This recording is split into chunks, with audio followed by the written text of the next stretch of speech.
If you've been following this series for some time, you'll have probably noticed that we don't tend to talk about SUVs or even crossovers, minivans, that kind of stuff all that often. It tends to be supercars, race cars of multiple types. For obvious reasons, most of the cool, forgotten vehicles tend to be in those kind of categories.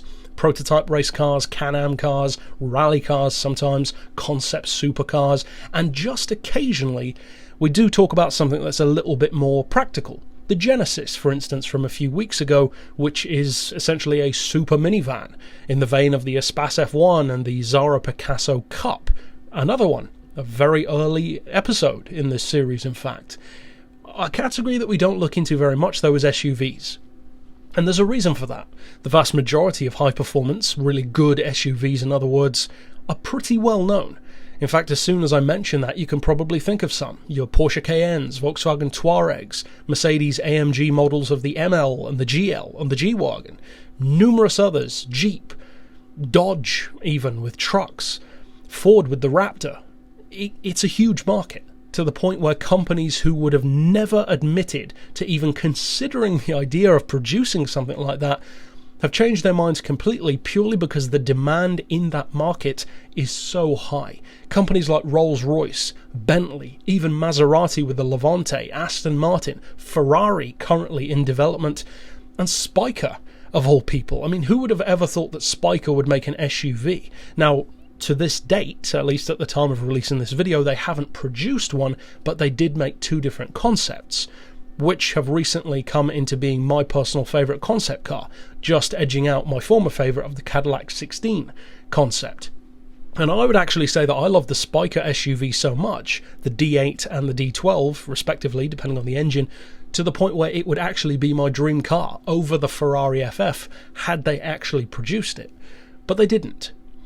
That category of vehicle, not just Cayennes and Touaregs and Range Rovers, but the ones from Bentley, from Maserati, from Rolls-Royce, these SUVs can sometimes, very, very rarely, move over into another category of SUV entirely, one which very few people talk about because there are very few of them out there.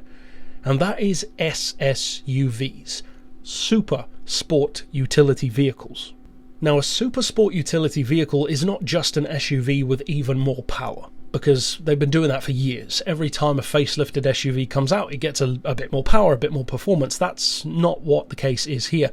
This is an SUV which goes above and beyond in every way. You're talking supercar levels of power, super sports car levels of performance, even six-figure price tags with the kind of attention to detail and exclusivity which would typically never have been associated with an off-road vehicle, such as Ferrari, Spyker, Maserati, Bentley, probably most notably to date with the Bentayga. Rolls-Royce is so new on the scene there that Bentley, I would say, still has the edge. Aston Martin and Ferrari are still finding their feet, and Spyker is taking their time. So Bentley kind of has that market covered with the Bentayga very, very well. It is an SSUV. However, many of those SSUV concept or production cars, and even performance SUVs in general, have a lot to owe and a lot to thank to this car, even though chances are you've probably never heard of it. Now, the vehicle is technically a Canadian-American SUV or an SSUV, even though it wasn't marketed as that at the time, because this car was so far ahead of its time that they didn't even call it that. They just called it a lifestyle vehicle. And it was built not necessarily to try and encourage a new vehicle in the market, but in a much more simple way, the goal was to show what the companies involved had to offer to some of the biggest established car manufacturers in America, North America as a whole, such as Ford, Chrysler, etc. And these companies, which are in the name, of course, Magna-Vehma, they're actually technically two and the same, because Vehma is a subsidiary of Magna anyway. Vehma is based in Michigan, and Magna is based in Ontario, Canada. They're kind of a big deal, because as of 2014, they are the single largest parts manufacturer for cars in all of North America and Canada. Or in other words, in all of the states and Canada, North America combined. Over 160,000 employees. That's kind of a big deal for a company who you probably haven't spoken about or necessarily even heard of before. Now, they don't usually build cars, and that's probably the reason why. They build parts for cars. They have contracts to build vehicles for other companies. They've worked with BMW, they've worked with Volkswagen, many of the ones that I already mentioned, like Ford and GM. But this was them showing that they could literally do it all.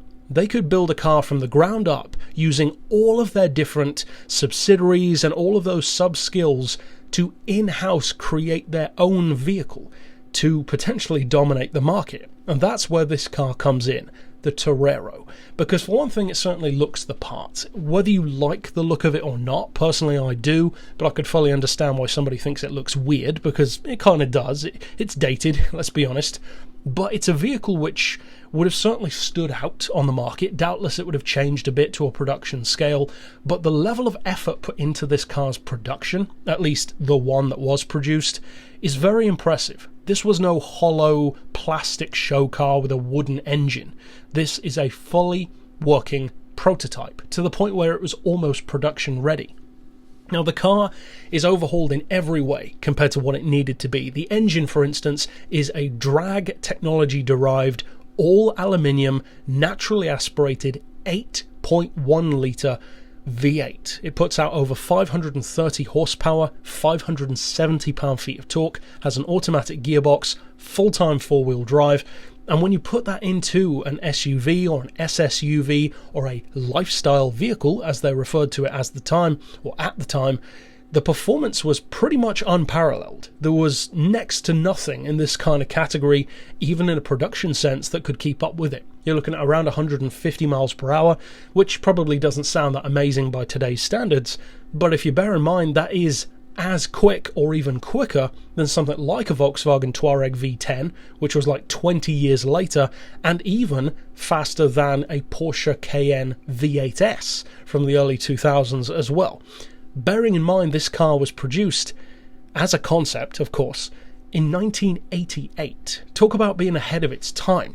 Now, this one isn't necessarily the very first SSUV. You could arguably say that that's the Lamborghini LM002, which was just a tiny bit earlier, but it's pretty close between the two, and certainly on a more mass production intent scale, rather than just military use, this one kind of has the Lamborghini etched out there.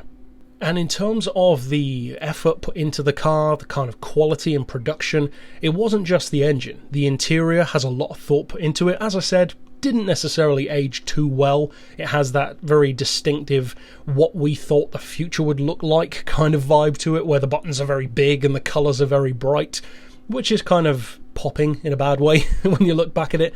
But there are certainly worse looking vehicles out there inside and out, and when you really remember that this car at the time was more powerful than most supercars on the road. This is more powerful than a Ferrari F40. It's more powerful than a Porsche 959. And it's even close to the kind of power that a Bugatti EB110 or Jaguar XJ220 had. So this really was a super SUV at the time, even though they didn't realise that it was. So in terms of the kind of quality that I was talking about and the tech put into it, this car had stuff like a hands-free phone kit, except it wasn't a kit, it was part of the dashboard. Again, in 1988. In terms of the body, it was a composite, the suspension, fully independent. This is a lot of effort that they put into proving what they were capable of. The craziest thing of all is after spending $10 million and 2 years in developing this, I would say pretty amazing looking and performing SUV, or SSUV, nobody picked it up. Ford, GM, Volkswagen, BMW, none of them were interested in producing this vehicle, and I think that's a real shame, because they didn't even necessarily need to produce this. They could have redesigned it, they could have put their own face on it, they could have just taken the idea and kind of evolved it into something else, but nobody did. What an absolute waste of a really cool car.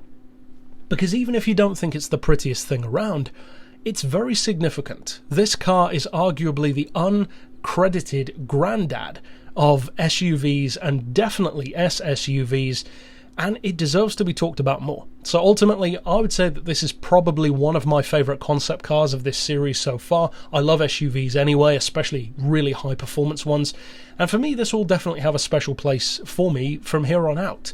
even if I end up forgetting the name by the time tomorrow comes around, which I probably will, which was unfortunate because it ain't the catchiest name around. The Magna-Vehma Torrero. Definitely forgettable, but the car itself definitely shouldn't be forgotten. But that's it for this pick overall. Of course, you can see all of the other episodes in the series by clicking here on screen. And for now, as always, thanks for watching.